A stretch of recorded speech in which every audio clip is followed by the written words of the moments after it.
Okay, let's dive into this. We're going to talk about a feeling that I think pretty much everyone recognizes, but we almost never put a name to it.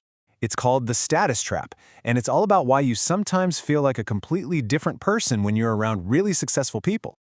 You know exactly what I'm talking about, right? One minute, you're totally yourself, you're relaxed, you're spontaneous, and then someone with a super impressive title or a big reputation walks into the room. And just like that, boom, something changes. Your voice gets a little more careful, your words start to feel kind of rehearsed, and you're suddenly monitoring every single thing you do. And then, oh yeah, then comes the replay in your head. You start going over the conversation again and again, just cringing at how you sounded. And you ask yourself, why was I acting like that? Why couldn't I just be myself? It feels like you just put on this huge performance. And honestly, it's exhausting.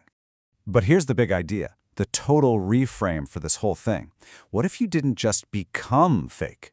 What if what was actually happening was your brain, on a really deep, ancient level, flipping a switch and going into survival mode? See, this feeling, this status trap, it's so much more than just an awkward chat. When it hits, it can feel like a direct threat to your very identity. It makes you start questioning your own journey, your own timeline, and maybe even your basic worth. And the ways it shows up are so specific, aren't they? Maybe you find yourself laughing a little too much, or you soften an opinion you actually feel strongly about. Or maybe you start over-explaining something you know like the back of your hand. For some of us, it's the opposite. You just clam up, go totally quiet, and measure every single word before it ever leaves your mouth. It's this constant draining process of self-editing. And this right here is the absolute key to understanding it. This whole reaction, it's not really about the other person and how impressive they are. It's about what their success triggers inside your brain. So let's be clear, this is not a personality flaw. It's a neurological activation. So that brings us to what's really going on under the hood. We're not just talking about insecurity or being shallow. Nope. This is your brain's ancient threat response system kicking into high gear, basically treating a social situation like it's a battle for survival. And this gives us a much better way to define that feeling of inauthenticity. It's that feeling you get when you're adapting to the room out of fear, not out of a conscious choice. You feel fake not because you're telling lies, but because you're constantly editing your real self. So how does this all happen in a split second? Well, your brain runs this lightning-fast three-step alarm system. First, it compares. It asks, okay, where do I rank in this hierarchy? Then it predicts. It worries. What if I look stupid here? What if I'm rejected? And finally, your amygdala just hits the big red button and launches the protect sequence. That's your threat response kicking in. I absolutely love this metaphor of a camera lens. Think about it.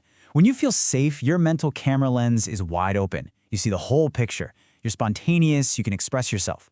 But the second you feel judged, that lens zooms in, tight, on every single one of your perceived flaws. You become hyper-aware and you slip into what we can call performance mode. And that's really the heart of it, isn't it? That performance mode, that super zoomed-in lens, is what cuts you off from who you really are. The real you, the spontaneous you, can only show up when that lens is wide open. Okay, so we get the why now. We understand the mechanism. So what about the how? Let's get into the practical stuff, the tools you can actually use to consciously widen that lens back out. We've got a 5-step framework here designed to get you back to a place of internal stability. All right, here are the 5 steps we're going to break down. First, name the activation. Second, turn that comparison into curiosity. Third, anchor your identity. Fourth, practice something called micro-authenticity. And fifth, separate someone else's timeline from your own worth. Step 1 is so simple, but it is incredibly powerful. Just name what's going on. In your head, silently say to yourself, my brain is detecting a hierarchy. That's it. This little trick actually has a name. It's called affect labeling, and it reduces activity in your brain's alarm center, the amygdala, and gets your thinking brain, the prefrontal cortex, back online. You go from pure reaction to conscious awareness. All right, next up, you got to actively shift your mental state. Instead of asking that threat-based question, how do I measure up, switch it. Ask a curiosity-based question, like, what can I understand here?